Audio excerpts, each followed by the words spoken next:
What's up? How did I make you mine? Stay a minute, another minute. Hold on a second, love this moment, yeah.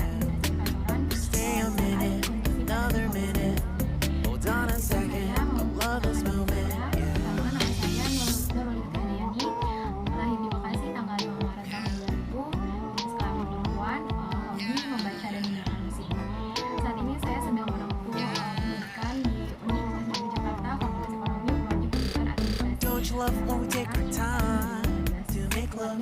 Promise you I'm not wasting time. In the bathtub, don't gotta rush now, never gonna rush now. My life's in a slow-mo, always in a slow-mo. I still show up on time. Stay a minute, another minute. Hold on a second, love this moment, yeah.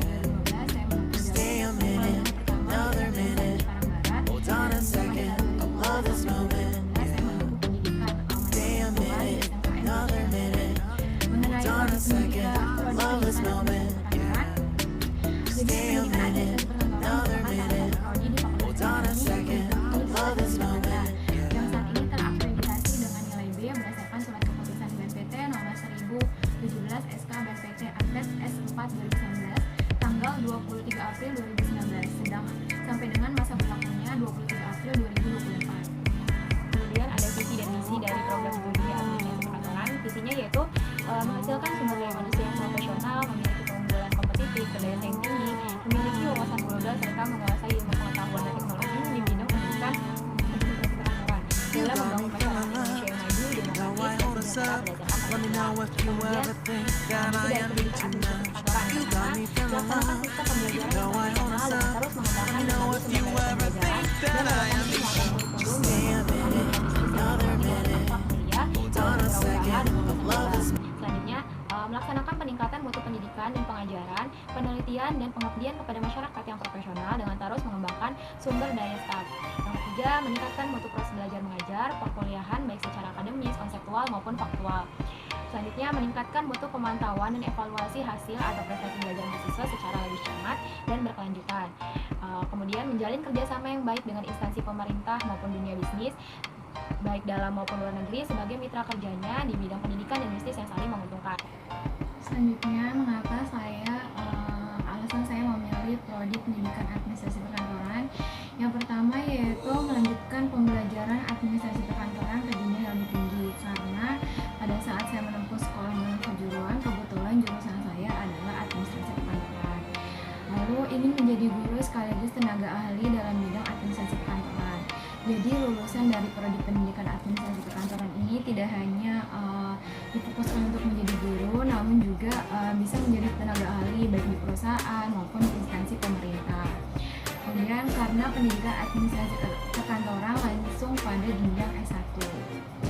Saya juga bakal menjelaskan sedikit keunggulan dari prodi pendidikan administrasi perkantoran. Yang pertama, proses pembelajaran ditunjang dengan fasilitas yang modern, diajar oleh dosen-dosen yang mumpuni di tiap bidangnya, melahirkan tenaga pendidik yang profesional di bidang administrasi perkantoran, dan lulusan juga berkesempatan menjadi tenaga ahli yang berkompeten di bidang administrasi perkantoran. Selanjutnya akan menjelaskan sedikit mengenai peran dari mahasiswa dalam prodi pendidikan administrasi perkantoran di masa pandemi COVID-19 ini. Seperti yang kita tahu bahwa dampak dari pandemi COVID-19 ini mencakup berbagai aspek dalam kehidupan, khususnya yang amat sangat dirasakan yaitu baik secara ekonomi dan pendidikan, di mana sebagian besar aktivitas manusia harus dilakukan di dalam rumah, menimbulkan perekonomian tidak berjalan secara maksimal. Nah, di sini sangat pentingnya peran mahasiswa. Maka peran pertama seorang mahasiswa haruslah mampu menawarkan perubahan pada masyarakat, di mana mahasiswa dapat memberikan edukasi kepada masyarakat mengenai bagaimana cara penanggulangannya, bagaimana cara menghadapinya, dan tetap dalam keadaan kondisi yang stabil dalam menghadapi situasi seperti ini. Jangan terlalu panik atau jangan terlalu secara berlebihan, karena pada saat terganggunya mental kita, maka hal itu juga akan menurunkan tingkat imunitas dalam tubuh, dan hal itu tentunya bakal akan menimbulkan lebih mudahnya terserang berbagai penyakit. Nah, di sini peran mahasiswa dapat bisa sedikit memberikan edukasi atau mungkin bisa membantu pemerintah lah dalam hal memberikan keterangan kepada masyarakat yang belum tahu. Lalu poin yang kedua yang berbicara tentang agent of sosial, di mana social control adalah bagaimana seorang mahasiswa mampu menempatkan dirinya sebagai kaum tengah. Dia berada di antara masyarakat dan pemerintah, maka pada suatu kondisi ini ia menjadi penyambung lidah rakyat untuk menginstruksi kekuasaan yang tidak berpihak pada masyarakat, dan pada suatu kondisi ia menjadi rekan pemerintah dalam upaya mensukseskan kegiatan pemerintah yang berimplikasi baik bagi kehidupan masyarakat. Di mana dalam hal ini kita tidak hanya mengandalkan bagaimana seharusnya pemerintah bekerja dan mengambil keputusan, tentunya banyaknya muncul permasalahan yang timbul membuat fokus pemerintah menjadi terpecah pada banyak hal. Sebagai mahasiswa tentunya sebagai penyambung antara pemerintah dan masyarakat, mahasiswa dapat sedikit demi sedikit membantu penyelesaian atau permasalahan yang dihadapi. Jadi jangan hanya mengandalkan bagaimana pemerintah bekerja, namun juga mahasiswa mampu ikut turut bekerja sama dengan pemerintah sedikit demi sedikit menyelesaikan permasalahan yang ada. Tentunya masyarakat juga memiliki kepercayaan yang besar kepada mahasiswa, di mana mahasiswa memiliki tingkat pengetahuan yang tinggi dibandingkan dengan masyarakat lainnya.